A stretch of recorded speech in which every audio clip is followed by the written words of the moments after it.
Okay, new parak, back to Hilchos Talmud Torah, and this is parak Revi'i.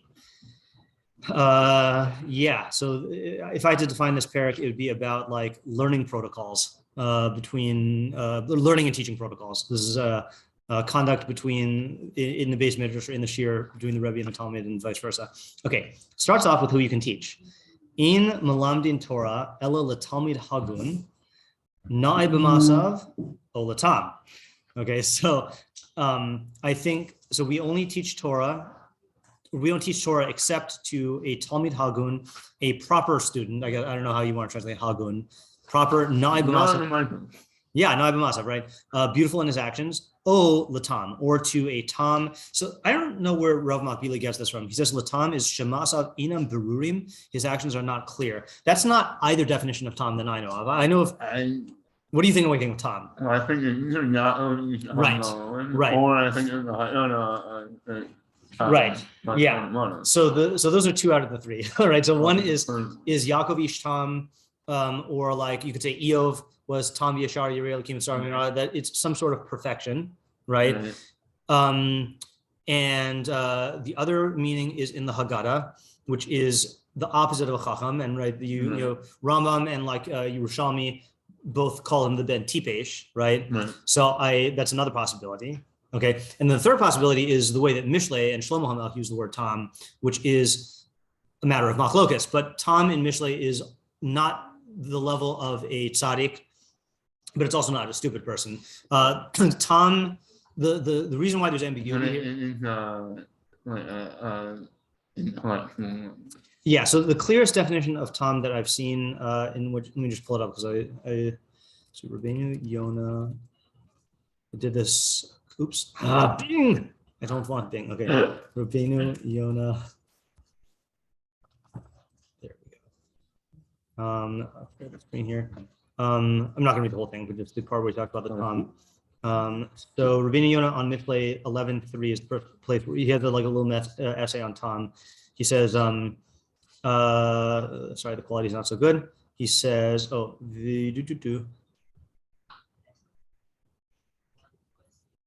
yeah, so he says, hold on. Wait a minute. Oh, yeah. Here we go. Yeah, V'da. Kia tom. Okay, tom is the same thing. Tom shlemus middos hanefesh is perfection of middos of the soul, which already kind of rules out it seems like Rambam does not mean that, because that would seem like na'i b'masav, right? Yeah. Then he goes on.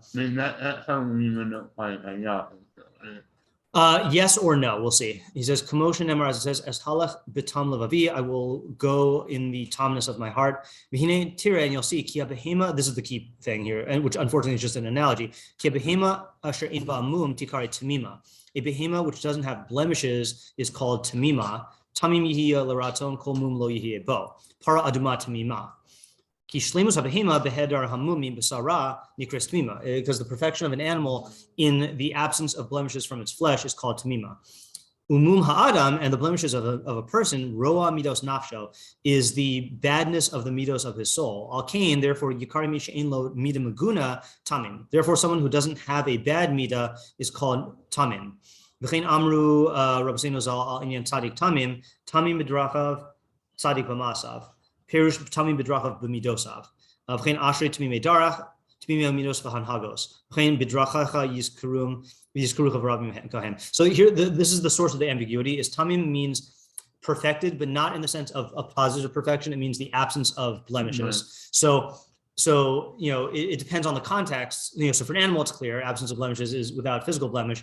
For Adam, it's absence of human blemishes, and Rabbeinu Yonah is taking the stance that it's absence of bad middos, and then he goes on after that to differentiate between absence of bad middos and then development of good middos towards chachma. So he says that this is what Rabbi Moskowitz used to call a tam is an evenly keeled person, that he doesn't have any extreme emotions taking him in one way or the other, which is like last year in Deos, we learned it was like, you know, chacham of Deos, you know, but that can't be what the Rambam means, because then he would just say that. Yeah. I'm just interested in when reading Yonah says, phenomenal, Ian Simon Common, Yes, right, exactly. And Quint maybe saying that that is in the Rambam agreement, and that way said, oh, Talmud is not in myself, Yeah, and it's Tom is Rambam. that's interesting. That does fit in very well, and it's also consistent with the way that we learned. So the way we've been developing a theory in Monday Night Mishlei about Tom and Yashar, as opposed to so Tom and Yashar are related. Those are two personalities that are related, and we were developing a theory. We are developing a theory about Yashar and Tzaddik are two perfections, but on different levels. Tzaddik and Rasha have to do with how you interact with people outside of yourself.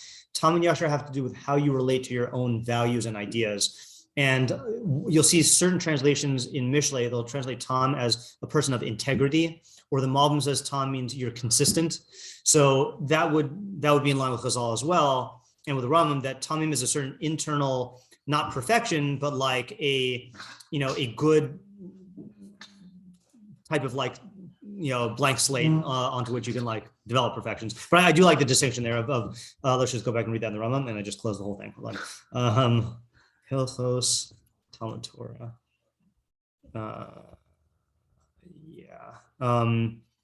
So what Chaim was suggesting was Talmid Hagun mean Na'ed b'Ma'asav. It's interesting. Do you think Na'ed b'Ma'asav ot latam are? Do you read it as? Oh, I wasn't sure about that. Yeah. I think that's. I'm now realizing that's the way to read it. Is Talmid Hagum, and Talmid Hagum could be means a fit Talmid in one of two ways. Either Na'ed b'Ma'asav o Tam. Right. As opposed to yeah, correct. Yeah. I think it's better. It's hard to tell because Rambam doesn't have commas in natural Rambam. But I don't think it's going to matter that much. So Na'ed b'Ma'asav meaning in his actions, Tom meaning in his internal state, middos, whatever. Yeah. Okay, fine. Yeah. Aval im. Now it could be, by the way. Hold on. I just thought I had an idea. So one way you could read Rav Makbili's reading of Masav Inam Brurim is if you took Tom as just free from blemishes, that doesn't necessarily mean, so you could take it the way the Rebbeinu Yonah said, he doesn't have any bad middos. Doesn't mean that he's going to be talented in chachma or even perfected in actions. It just means no, you mean, why would you have to say not? Right, that's true. I'm inclined to do it your way because Na'ed b'Ma'asav and Tom should be on the same plane. If you say Na'ed b'Ma'asav is a higher level, then all you need to say is Tom. You can say Kol Shekain Na'ed b'Ma'asav. Right. Whereas if you say it your way, then Na'ed b'Ma'asav is actions, Tom is middos. Yeah, that's interesting. Although it's also hard because in the Rambam, Na'ed b'Ma'asav is a reflection of your, that's what Deus. That was another problem. Yeah. If you think Tom is it might seem clear that a lot of people that someone doesn't have that already is already on that level. I mean, we'd say if you don't have bad middos, you're on a high level, but there is a difference. I'll give you an example. They say what is it different in the Rambam? Yeah. Not having bad middos versus having good middos. I don't seeing him make that. Right. That is a good point. Right. It does end up the same way. You're right.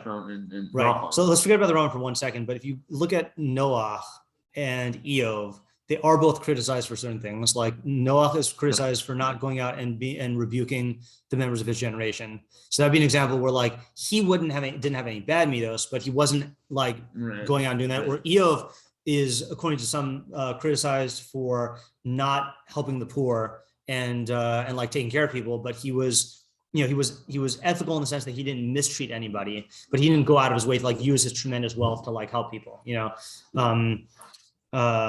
So yeah, hard to tell. Well, I'm not going to do it right now because I'm just not in the mood. But I'll have to see if the Rambam uses Tom in a. I think the problem, and let's see if my intuition is correct. We'll see if my intuition is correct, but I think what's going to happen is I think the search is not sensitive enough, so I think it's going to turn up a bunch of V'dibar Tabam, or not. That's not good. Yeah. That was no problem. Yeah. Let's see. Tom. V'dibar Tam. That's what I was trying to think. But some 10. Let's see. You're typing space Tom space.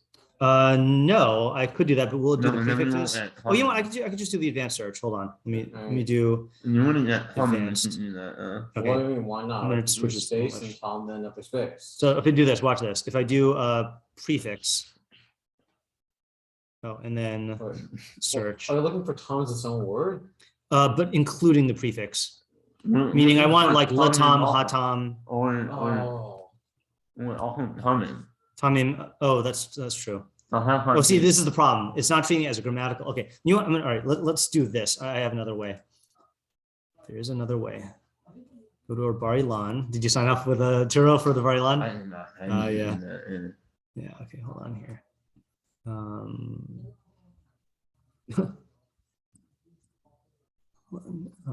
Advanced. No, not advanced. Tabular search. Okay, Tom. And then search operators, grammatical prefixes and grammatical suffixes. And then go to Rambam. There we go.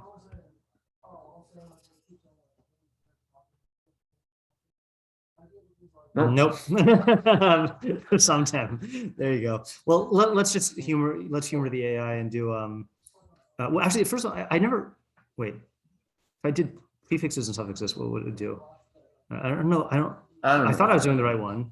And if I don't do that, I'm just going to do Tom alone and then see what happens. But then it wouldn't even have latam, so I don't know. You could just try to satisfy yourself with that. Or you could just look up Tom space, with Tom, and the other stuff. Yeah. See, this is why I was like, I don't know. Yeah. Space, Tom, space, and you can also do with Tom. And yeah. Well, here are a couple, but this is it's fine. That's fine. All right. Yeah. Okay. Fine. Or not at all. Okay. Yeah. All right. I assume, by the way, and this is a reasonable assumption, if the Rambam defined it elsewhere, Rambam Bekius would bring it down. He could be used elsewhere. Okay, fine. Aval, and we'll see it in context anyway, maybe. Aval im hayaholech b'derech lotova. But if this guy, if the talmid is going in a derech that's not good, machzirin oso lemutav, we bring him back to the good. Umanhigin oso b'derech yashara, and we behaviorize. We accustom him in the upright path. And we test him, we check him. And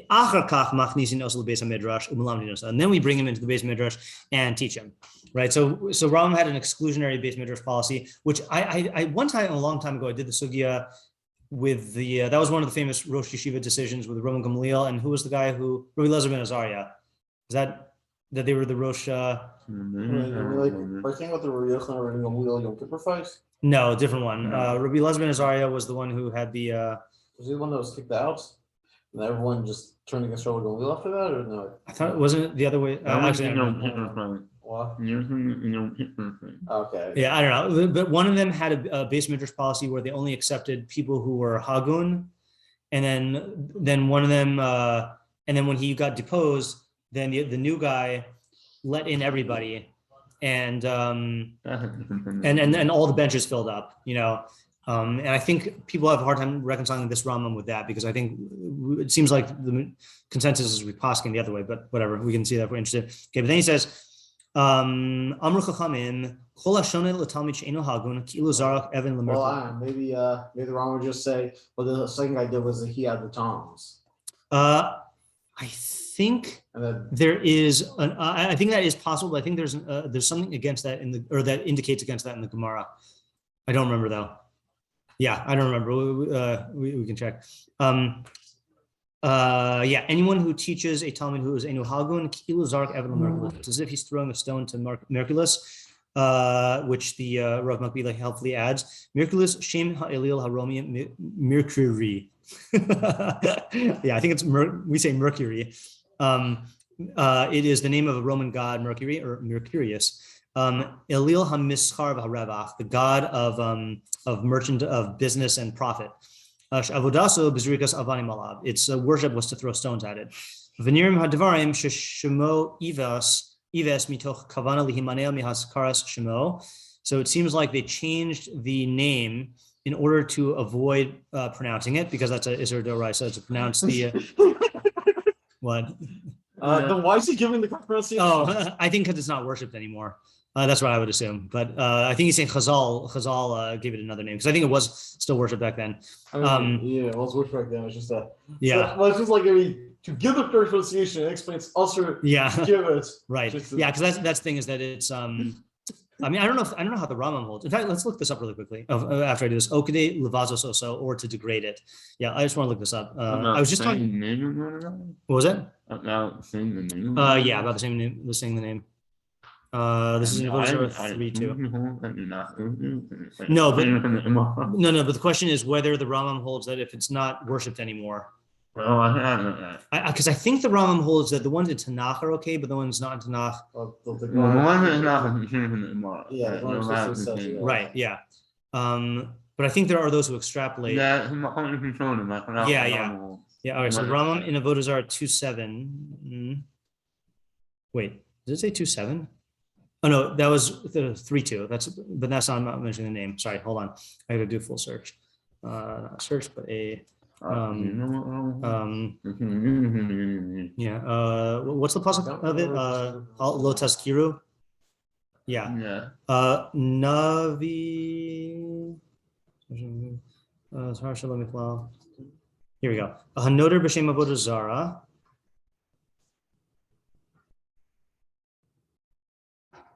Where's this going? I mean, is this it? Yeah, this is it. Okay. Hanoder b'shem avodah zara v'hanishba ba. Someone who makes an oath or who makes a vow or an oath in the name of avodah zara gets malchus. Shneimar says v'shem elohim achirim lo tazkiru. Should not mention the names of other gods. Echad hanishba ba la'atzmo ve'echad hanishba ba lagoy. Whether it is the person makes an oath himself. Okay, I don't know why there would be a difference. Okay, fine. But usher lahashbia lagoy biyirasos. It's usher to cause a goy to swear by his god. Vafilu lahazkir shem avodah zara shalol derech shavua usher. Even to mention the name of avodah zara not by way of an oath is usher. Shnemar as it says lo taskira. Don't mention it. Or don't let it be mentioned. Make it be mentioned. Lo yomar adam lechavero shemorli b'tzad avodah zara plonius v'kiyota b'zeh. A person should not say to his friend, "Wait for me at the next to such and such avodah zara." Chol avodah zara haksuva b'kisvei hakodesh mutar laskir shema. Any avodah zara that is written in kisvei hakodesh, it's mutar to mention its name. Kagon paor ubel unvo v'gad v'kiyota b'hen v'asur ligrum la'acherim sheyaduru v'sheyikaimu b'shem avodah zara. It's asur to cause others to make a netter or to uphold a netter in the name of their avodah zara. And the only one who gets malchus is someone who makes a netter in its name or who is Makai. I don't know what the Makai means in the context of Nadarim here. Oh, that's what it means. Someone who makes an oath. So he doesn't have any thing where if it's not worshipped anymore, not here at least. Yeah. Other Rishonim do, yeah. Right. Yeah. I remember I was recently talking about this at Pesach's house because I remember when one time when we went in Hawaii to the Big Island and the volcano was erupting and the local Hawaiians still worship the volcano goddess. And so we had to know whether we were allowed to mention the name or not. I think I asked a Charlene. I think the psak I got was that I was not allowed to, and the question was they worship it kind of like as a folk thing, not as like an actual religion. So like a Reformed Jew on your procession on Yom Kippur. Yeah, exactly. Yeah, like a secular like religious affiliation type thing. Yeah. So we changed her name to Poopy, because that's the derech, right? He changes to a degrading name. Yeah. I think I have to go through Shuba and Yosef for the Christian God. Yeah. You get it? Yes, that's a double insult, right? Because it's or not a double insult. It's a insult that you're changing an insult because you're saying that his father was not the one that they think it is. Yeah. Yes. Okay. So and the way you worship is you throw stones at it. Oh, we didn't quote the pasuk Shneimar as it says. Kitzur Evan b'margema kinos and l'kzil kavod. I always thought that was weird. The drasha is, as it says, like when someone who loads a stone in a sling, so is one who gives honor to a fool. They ain't kavod ela Torah, and there's no kavod except Torah. Shneimar, as it says, kavod chachamim yinchalu. Chachamim will inherit kavod. Yeah. So there's a lot to figure out here, right? So first question is why do we? Why do we restrict someone who's learning if they're not hagun, right? And what kind? Right, and then what exactly is the nature of this restriction? Because it doesn't say. He starts off in generic terms, "Ein melamdin Torah," but then he says, "Ve'achach machnisin osu lebeis hamidrash." In other words, I think plain pshat here is we don't like formally educate him. I don't think he means, for example, let's say you have a father, okay, and he has a 6-year-old son who has behavior issues. I don't think it means that the father's putter from Talmud Torah, you know. And similarly, I don't even think, and this I'm open to debate with, but yeah.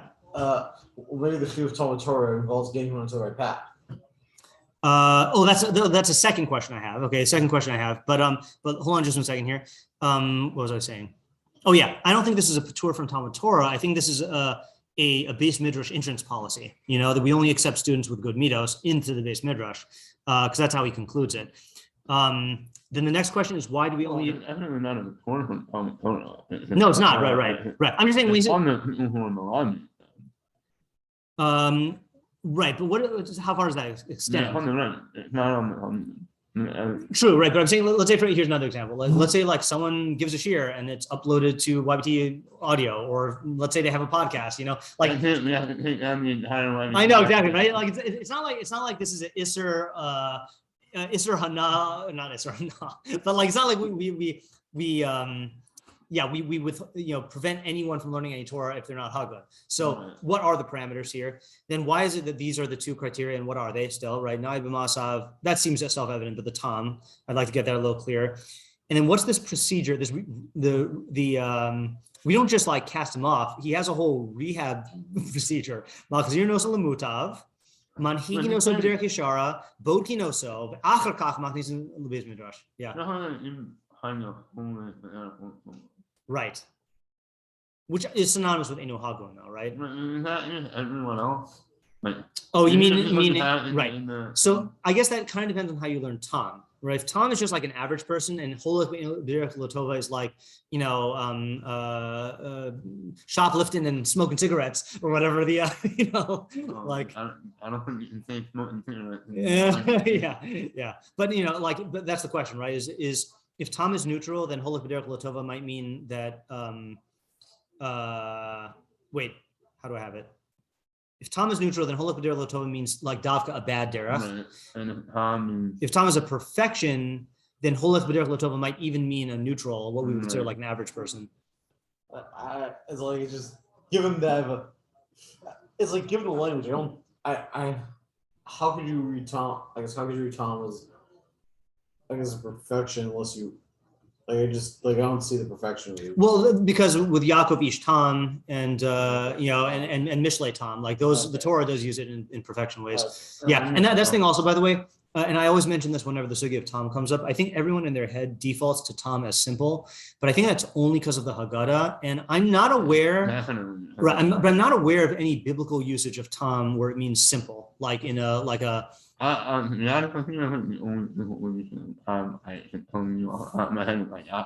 yeah, right.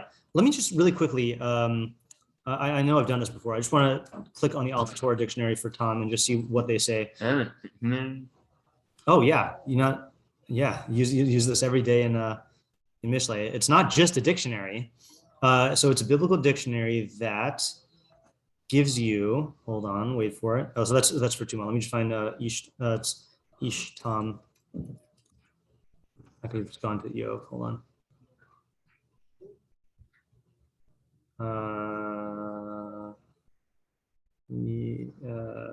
It would be easier to just go to Yov.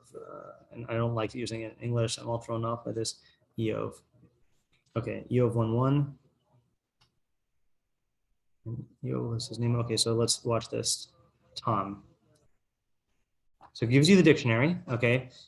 Gives you every place where it's used. Also, in other words, it will give you, let's see, you could look at the frequency of the usage in Tanakh. So I'm clicking here, Kol HaTzuros, but you could look at it vowelized without a dagesh or with a dagesh, or tamim, tamasi, and and then concordancia, has all of them, and you could easily just go to the Mikros Gedolos. But I was also going to show you that Yeah, it also for words with more etymology, it'll give you the like Aramaic or the Arabic or the Ugaritic or the terms that have trying to find examples of that. Hold on. Not all the words have it, obviously. I bet Bahaya has it. Oh yeah, see here, the Arabic, the Aramaic, the whatever that is. And if you hover over the abbreviations, wait, oh no, maybe I have to right click on the abbreviations. Is that like an Aramaic script? Oh, masculine singular, consecutive, so it's just a very handy tool. You could change it to the shoresh or the surah. Yeah, a lot of good stuff. Yeah, all Torah is good. Okay. Okay. What was it? Yeah, it doesn't understand it. Yeah. Oh, and I mentioned this morning, but since it's all new people, they're doing fundraising, and if you use all Torah as much as I do, or if you've gained from my usage, consider donating because it's made possible by users like you. Yeah. Right. Yeah. Exactly.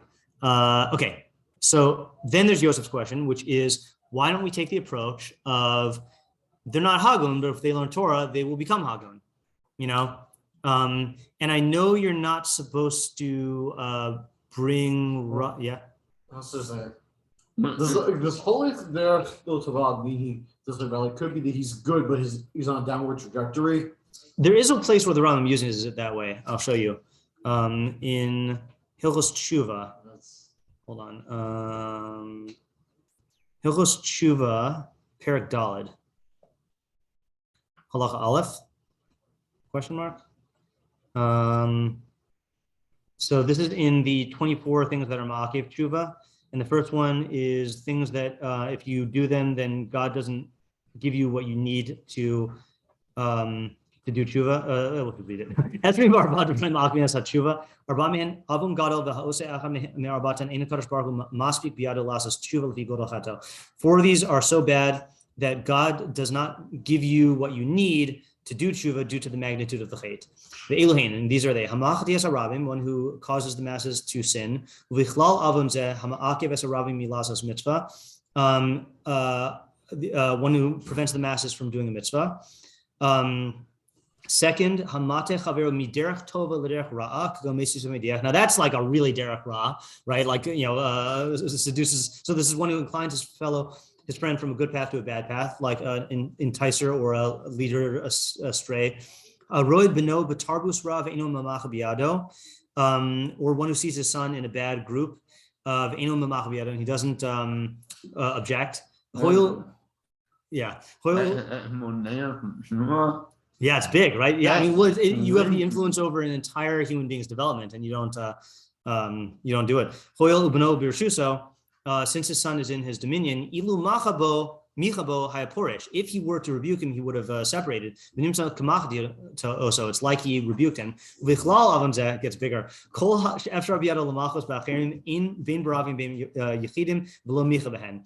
Anyone who has the ability to rebuke others, whether the many or the individuals, and he doesn't rebuke them, elahiniach osan b'chishlonan.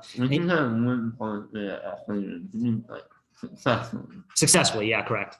And he leaves them in their stumbling block. Or he says, someone who says, I will sin and then I'll do tshuva. Or if he says, I will sin and Yom Kippur will be mechaper. I was wrong now.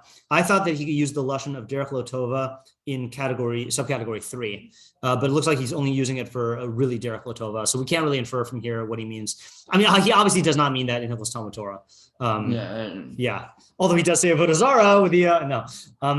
So, but then there's Yosef's question of why don't we teach him and Torah will cure him? And we do. There are midrashim that do indicate that that's what's the famous one people always quote with the Yetzer Hara, or Barasi Yetzer Hara, Barasi Torah Tavlin. I created the Yetzer Hara and I created the Torah as medicine. The Torah is an antidote to the Yetzer Hara, or how are you supposed to deal with the Yetzer Hara? You bring it to the Beis Midrash. No,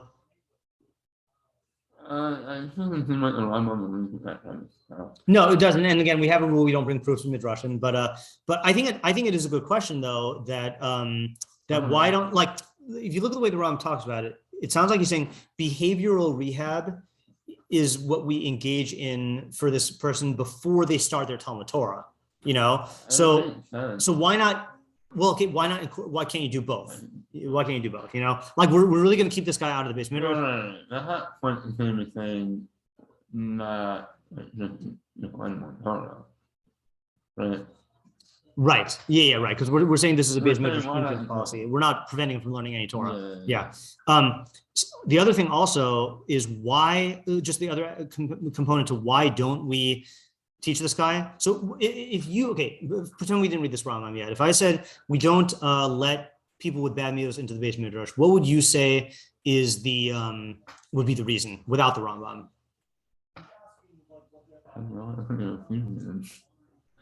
I mean, I'm not saying there's only one obvious answer. Well, let me ask you a more contemporary version. We don't accept people into yeshivas if they've got like extremely, bad middos or behavior, right? Right. So you would think it's like going to be a bad influence for the Beis Midrash environment, or you would think that it would interfere with his learning. Those would be the two areas I would go to. And with others learning. And with others learning, right? But that's not the reason the Rambam gives, right? The reason he gives is kavod. We don't want to give him kavod, which is interesting. And the Avodah Zarah thing, but I guess it's the Rambam versus Chazal. But the Rambam says, it's Chazal versus the Psukim they bring. Chazal say it's like you're worshiping Avodah Zarah, and Chazal say it's like giving iksil kavod, and they associate the two. But like those are both not the reasons I would have given. I would have given Talmud Torah related reasons, either. Yeah. So let's try to figure this out then. Well, hey, I wouldn't say that as like a secondary, I wasn't going to primary, but right. Secondary, it would make sense to say that like we're talking about Beis Midrash, correct, right. Right. That require a certain code, and we don't let people who don't have that, and like in Yeshiva. Right. But then. Well, I don't know if him name, I don't think Yeshiva bad. Right. Yeah. So I think there's support for that from the other mitzvah in Hilchos Talmud Torah, which we did before, which is trying to find the Koseris, which I forgot I had all these intro pages. Oh yeah, l'chabed melamdeha v'yode'eha. Right. There's a mitzvah to honor those who teach Torah and those who know Torah. So and kavod Torah and kavod chachamim is a huge thing, as we'll see when we do that later on. But we don't want to put people in that position who are not good role models, right. and have that be, have kavod Torah associated with that, And we see that nowadays. I mean, unfortunately, we see it nowadays in terms of like scandals and stuff, whether it's like money scandals or like sexual stuff. That doesn't seem like it seems like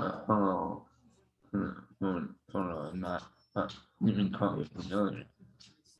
Say that again.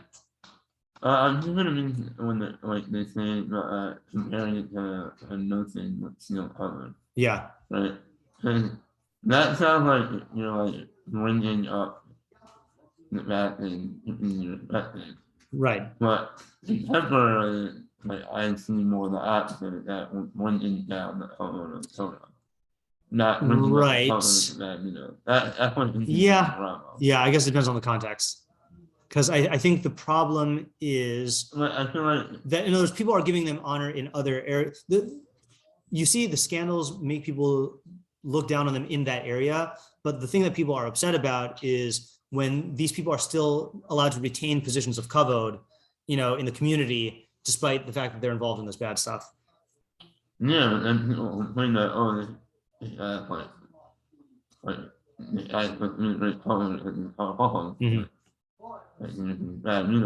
right? And then they sort of yeah, could be. I mean, it could be both. I think we both have we have partial perspectives on this. Yeah, I was thinking about this recently because that book of the with the Rav that I read this morning.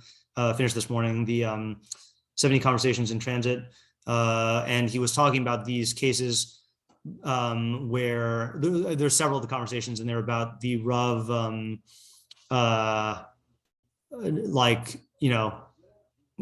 commenting on people in great positions of authority who did bad things, and still got the kavod, but yeah, could go either way. Yeah, but anyway, either way, it would not be my first thing I would think about. I would think, yeah. No, I kind of want to work on this a little bit. Yeah. Oh, okay. We could read the next one and then come back to this one right afterwards. So to a rav, yeah, we'll see. This is very different though. I think a rav who doesn't go on the good path.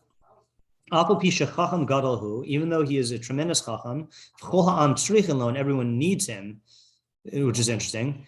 One should not be taught by him until he returns to the good. As it says,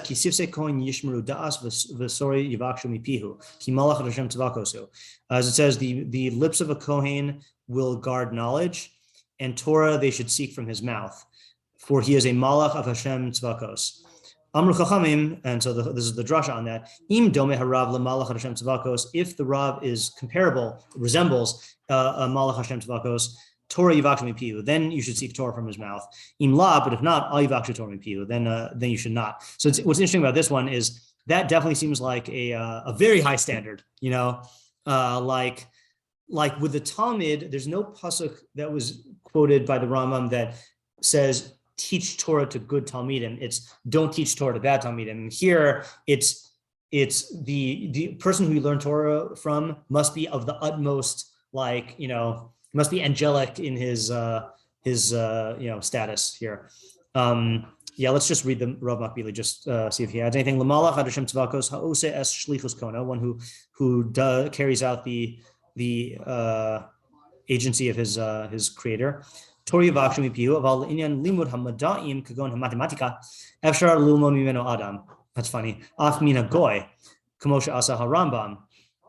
Okay, I mean that's different. But from with learning, okay, well I'll tell you why it's different. When it comes to learning math, other sciences like mathematics, then it's possible to learn from any person, even from the goy, as the Rambam did. Are you familiar with this Rambam in Kiddush 1724?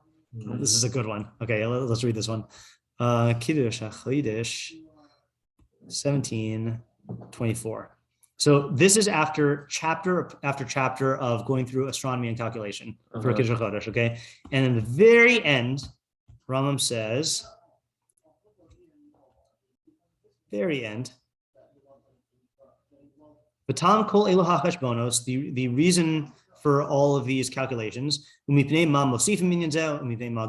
we add this number and take away this number,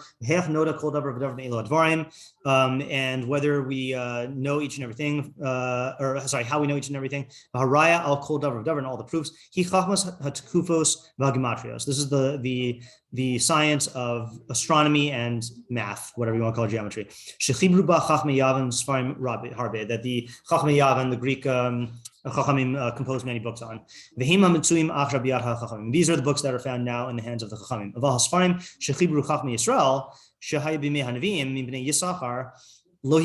So that's the thing. Yisachar was involved in astronomy, and the books that they wrote during the time of the Nevi'im, we don't have anymore. They didn't reach us.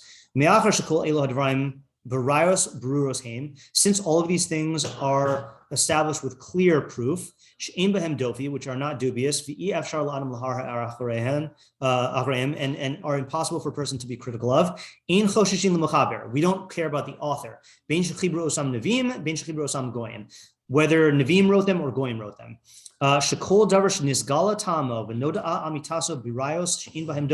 Any principle whose reasoning is manifest and whose truth is known with proofs that have no doubt. We're not relying on the guy who said it, or who taught it, only on the proof that has been revealed and the reason that's been known. Just 1 second. So that's the Rambam said it more eloquently in Perek Chelek, in Shmona Prakim, what's the phrase? Oh, kabel ha'amas mimisha amro, accept the truth from whoever said it, But here he's saying more technically, if you tell me 2 + 2 = 4, and I accept it, I'm not accepting your word, I'm accepting the reasoning that's evident to my mind, Yeah, what were you gonna say, Yosef? So it is, unfortunately, so So would this include math, like exclude stuff like history or psychology? Well, it's interesting because the Rambam, Not only that. yeah, This is like just trying to figure out what it means like behind doping that. Right. So the Rambam is saying. So one thing that the Rambam is not making a statement on is he's not talking about what is and isn't mutter to learn. So everything he's saying is at least within the scope of things that are mutter to learn, and then within that scope, he's saying that as long as the tam is galui and the raya is known, so then you could rely on those people. However, because you're not relying on people, you're relying on ideas. However, there are things that are also to read, Sfarim Chitzoniim, things that are in Los Asirach or Levavachem Achrei Einechem. So the Ram wouldn't say like carte blanche, like just go learn from anybody, anything, because you're just relying on the truth. He would have restrictions there. And this is why I'm objecting to Rav Makbili's read, because what do you say about this? When he didn't learn from random guy. Rambam was saying the only reason he was allowed to learn it from what he was right. Right, that is true, but I think there's a more fundamental in terms of the halacha he's trying to get across here. Rav Bekius is trying to say like you don't need the teacher to have good middos, as we see from the Rambam Bekius Kodesh. But I think there's a bigger problem. Well, the Rambam didn't have a teacher over there. Exactly, yeah. The Rambam was talking about relying on like written works or like on books, not being a student of somebody, and Kamosha Asa Rambam. I mean, I don't think the Rambam went and had like a math tutor who was like a Caligula or something like that, Well, somebody had to have done that. Yeah, but that's the big difference is and it's hard for us to say, by the way, but like I think here the reasoning is clear. Why shouldn't you learn from a Rav who has bad middos? Because it's going to taint the Torah or you, So maybe I can be Malamed Zechus that if Rav let's put it this way: if Rav Makbili is learning this whole halacha, that purely the concern is that the Rav's derech lo tova will affect his Torah, his ideas, then I can see the comparison to Kiddush Chodesh, but it's not mashma that way because the Rambam himself says, Aval pi shechacham gadol hu b'chol amsrichen lo. Yeah, I think that's a tough reading. Yeah. He does quote Kabbalah. Yeah, definitely. Yeah. See, this is why I do like Rav Makbili, and I think Rav Makbili would say, yeah, look everything up in the Rambam yourself and arrive at your own conclusions, because that's not a... Yeah? Not courses? Yeah. I mean, I have something about it, like something I had asked someone about it, yeah,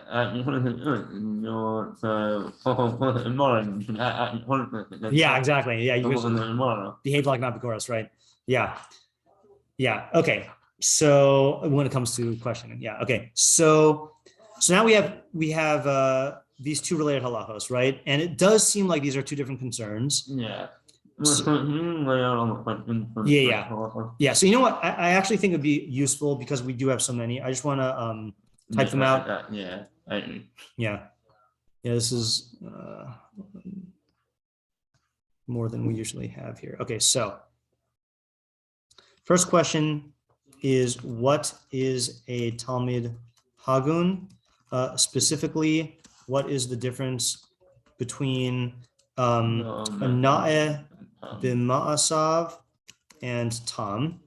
Okay, what is included in holech b'derech lo tova for both the talmid and the Rav? Okay, then what's the scope of the restriction? Right. Of the restriction, and why is it just not allowing him admission into the Beis Midrash, or would this extend to teaching in other capacities? Yeah, what were you gonna say? And then why do we not involve him in Talmud and why only we have it? Yeah, why do we require what we require behavioral rehab before starting him in Talmud Torah Beis Midrash? Why not let him learn Torah at the same time and allow the Torah to influence him positively. So last point of that question, I don't see that as a strong answer. Yeah. Well, I think it's not. Yeah. Why not? I'm getting more than that. Right. Yeah. I was gonna actually. Different area. Yeah. A question of middos. Right. That's true. So the first part of the question I think is stronger than the second part of the question. Yeah. I was gonna say, by the way, the other. This is a bad question, but like, how did this Rav develop bad middos? Right? Like, if he wasn't let into the Beis Midrash unless he was Hagun, but that's a bad question. Okay. Now the question is, what are we concerned with here? In other words, A, what is the comparison to Zorek, Evan, Lemirkulis? And then B, what is the comparison to, or what idea do we get from the Mishle, the pasuk in Mishle? Oh, that's funny. If you type the word Mishle in without doing the right font, it's Nach, because that's the Iker of Mishle. That's the Iker of Nach. It's okay. About Nosein, Luxiel, Kavod. Yeah. Also, just say the pasuk, because it would be nice to understand that pasuk. Also, like loading a slingshot, is giving a Luxiel Kavod. Did I accidentally save it? Let's save it. Hilchos. Questions on Hilchos Talmud Torah 4:1-2. Wait, that's the wrong folder.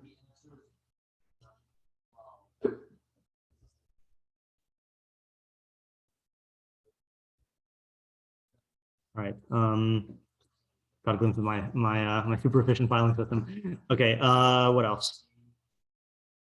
Then that's all we had. That's all we had about the first halacha, right? Yeah. Second halacha is, I just generally speaking, what is this idea of? Well, here, let's put this way. Okay, we'll ask it anyway, even though we said it seems obvious. Why? Let's just say, why do we require such a high standard for a Rav, especially if everyone needs him? And that's the thing also, is like I think we don't really appreciate how, like, nowadays you basically have access technically to any Rav in the world, like if you really want to. But let's say you have a community where like the Rav is the only Rav for miles, and like you're going to be the only source of Torah for you.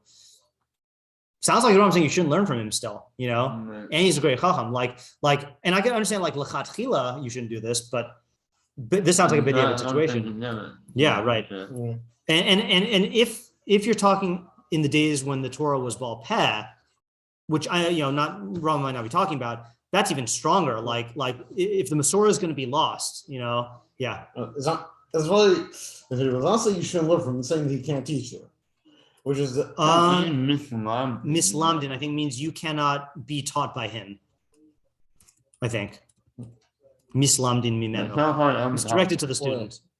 Wait, which one? Or check about the first one or second? Second halacha. Oh, I thought you about the first one. Well, the first halacha is he can't teach the student. Okay, fine. Yeah. I got it. But Okay, Rambam implies even to diavad. Okay. I mean, I don't know anymore. Well, that's what I'm wondering also, right? Is like, could you make the opposite argument? And could you say that since there are so many options now, like we should be even more makpid on like, seeking out Torah only from someone who is Hagun. Or you could just say, this is the type of thing that I could see many achronim or poskim saying, "Ba'avanoseno harabim," like we have no choice but to rely, to learn from, because from any Rav, because you could say that like no one meets this criterion anymore. Like what exactly is? Let's just ask that also. I mean that's what is right? Yeah. What is the standard for a Rav? Right? Yeah, I just thought I feel like most people. Like I'm gonna say let's say like I read of course like who like would I guess Orthodox would say you should learn from a conservative rabbi. Say again? like what Orthodox Irish would say you should learn for a conservative rabbi. As like you're saying, people today don't think. Well, he's saying that potentially in a holy Torah is such a high bar that we can't find out. I don't see that's a high bar. It seems like it's just the directional thing, which. Well, that's your answer. That's your answer. I'm not committed to say that it just means directional. You know, like Holech B'derech Lo Tova to me sounds like you're not on a good path. Yeah. I mean, you can answer that. I'm just saying like we're at the asking phase right now. Oh, you know what? I also hold on. The other I do actually want to quickly look at Holech B'derech Lo Tov because he might use it by Lifnei Iver. Okay. I don't think he did. I got to change this back. Hold on. I'm not used to English. Rambam twice. Oh no, looks like only in Deos. Oh, it was in Tochacha. That's where I was thinking because I know it had to do with your friend. Haro es chaver shachata o shu holech b'derech lo tova. Mitzvah lahachzir lemutav l'hodio shu chote al atzma b'masav harayim shnemar hocheach tochiach as misacha. Yeah, and that. Yes, exactly. Yeah. It was the same case, just different halacha. Yeah. All right, good. I'm not going totally crazy. Yeah, and that is here. My understanding of it in Deos, which we did last year, is it is chata means an actual halachic isser, and holech b'derech lo tova means like just being involved in something that is bad middos or bad influence, even though it's not like not a violation of halacha. Yeah. And is that all? I think those are the questions. It's funny also that there's no, I mean, he doesn't need to say this. It's funny. It's still funny. There's no rehab process for the Rav, right? It's not like this. No, actually, this is a good question. The whole halacha assumes that we have some control over the Beis Midrash situation. Right? So it's just funny that we don't oust someone with bad middos. Now you could argue that it wasn't set up that way, and like maybe he is in charge of the Beis Midrash. I don't know. It's something funny about that. I'm just going to ask it just in case we find an answer. Why? Isn't that essentially what it's saying? Like, Well, it sounds like he's saying we boycott the Rav with bad middos, right? Not that we actually remove him from his position. I mean, look, the entire Does the Rav have a position? Teaching the Beis Midrash, yeah. I mean, look, we saw in a small form in Tinokos Shabbos Rabban that there's certain qualities of the Rav that we only appoint them to the Tinokos Shabbos Rabban, but we see the entire Perek Shvi'i of Hilchos Talmud Torah is about nidui, is about excommunicating and ostracizing people. We have the tools to bar people from. Why don't we like implement that? Yeah. Why don't we implement? Why don't we kick this Rav out?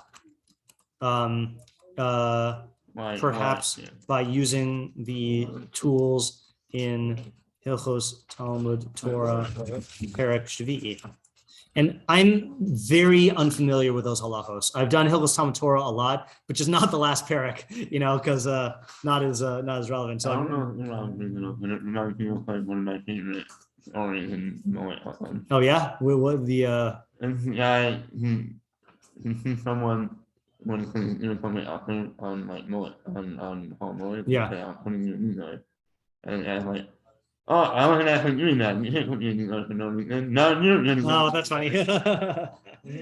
And then trying to go get out of it. And Yeah. then nothing about him, so he can That's really funny. You ever play Mortal Kombat games? Yeah. It reminds me of Double Ice Backfire when Sub-Zero freezes him again. I mean, the first time. Oh yeah, right. Yeah, that's funny. All right, so we have a work cut out for us. There was one thing we did not read, by the way. Kitzur Evan B'Margema in Rav Makbili. Hachachma hanitenes l'ksil tashmish oso lifgoa b'Torah. B'dome lenosin l'ksil Evan lirgom ba'acherim. So basically, he says the chachma that you give the ksil, he'll use to lifgoa b'Torah. What's the modern Hebrew term of lifgoa? I know, like in biblical Hebrew, means like to encounter, but in modern. Oh yeah. I don't know. Injure. injure or harm Torah, just like if you, so that's the mashal, is that he's going to use it as a weapon. Yeah, see, but that's the funny thing about Chazal's drasha is it doesn't, Kitzur Evan B'Margema, oh, maybe it does fit, right? Like putting a stone in a slingshot, meaning that you're giving this guy an ammo, right, to harm people. The ksila is going to use his kavod for harming others. So maybe this can fit here. All right, let's stop for today. Let these questions stew and then try to answer them tomorrow. Interesting stuff. All right, see you, Shimon.